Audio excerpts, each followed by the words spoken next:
Hello bachcho, let's see the question, and the question says that the ratio direction cosine of a line is perpendicular to the line with direction ratio 1 -2 and 0 to 1. मतलब यहाँ पे हमको direction cosine find out करने हैं कि जो line which is perpendicular होंगी कौन सी लाइन को जिसकी डायरेक्शन रेशियो यहाँ पे गिवन है। तो लेट्स सपोज हमने यहाँ पे एक लाइन ड्रॉ कर ली और यहाँ पे एक लाइन ऐसी ड्रॉ कर ली।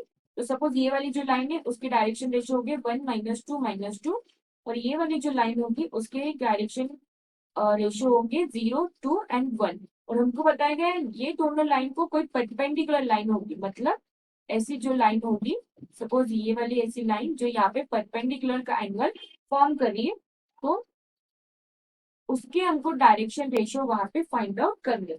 तो उसकी डायरेक्शन रेशियो हम कैसे फाइंड आउट कर सकते हैं, अगर हमने ये दोनों डायरेक्शन रेशियो दी गई लाइन की वेक्टर प्रोडक्ट वहां पे निकाला तो सबसे पहले हम डिटरमिनेंट फाइंड आउट करेंगे वेक्टर आई, वेक्टर जे और वेक्टर के। और यहाँ पे 2 -2 था, -2 और यहाँ पे 0 2 1।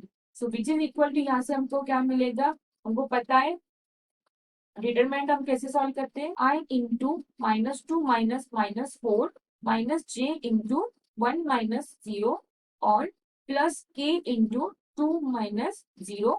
सो which is equal to vector I into -2 plus 4 minus J into 1 plus 2 into vector A. So this is equal to हमको क्या मिलेगा 2 vector I minus vector J plus 2 vector A. और इसके हम कोऑर्डिनेट निकाले तो वो होगा 2 -1 एंड 2 के बराबर। फिर आगे में हम क्या करेंगे, डायरेक्शन रेशियो फाइंड आउट करने के लिए हमारे पास फॉर्मूला होता है vector A divided by determinant of vector A या फिर मैग्नीट्यूड।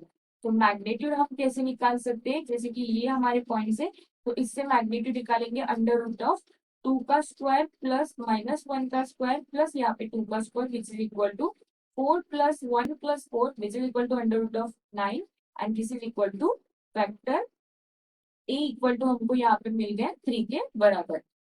फिर आगे में हम क्या करेंगे, तो यहाँ पे हमको डायरेक्शन कोसाइन मिल रहे हैं ये लाइन के जिसके लिए हमने यहाँ पे डिटरमिनेंट फाइंड आउट किया था। तो डायरेक्शन कोसाइन जो होंगे वो क्या मिलेगा हमको 2 डिवाइडेड बाय ये determinant of A that is magnitude of A, तो वो होगा 2/3 देन -1/3 एंड 2/3। तो ये हो गया। फिर आगे हम क्या करेंगे, डायरेक्शन कोसाइन का हमारा क्या फॉर्मूला होता है, cos alpha cos beta and cos gamma. But हमारे पास यहाँ पे क्या पता था, ये जो लाइन थी इस पे हमारे ये दो एंगल्स ऐसे बन रहे थे लाइन के और वो ऐसे 90 डिग्री का एंगल फॉर्म कर रहे हैं, मतलब टोटल हमारा जो लाइन होगी वो 180 डिग्री की होगी। मतलब हमको क्या यहाँ पे क्या करना पड़ेगा, कॉस 180 माइनस अल्फा देन यहाँ पे कॉस 180 माइनस बीटा और लास्ट में कॉस 180 माइनस गामा करना पड़ेगा। तो हमारे डायरेक्शन जो रेशियो कोसाइन हो जाएगी वो क्या होगा, cos minus cos alpha minus cos beta and minus cos gamma के बराबर।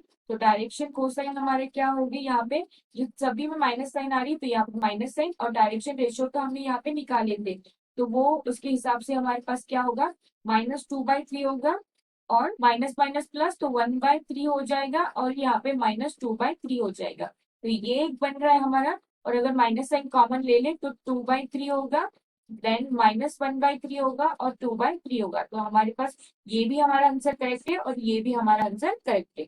I hope you understand this question, that's it, thank you.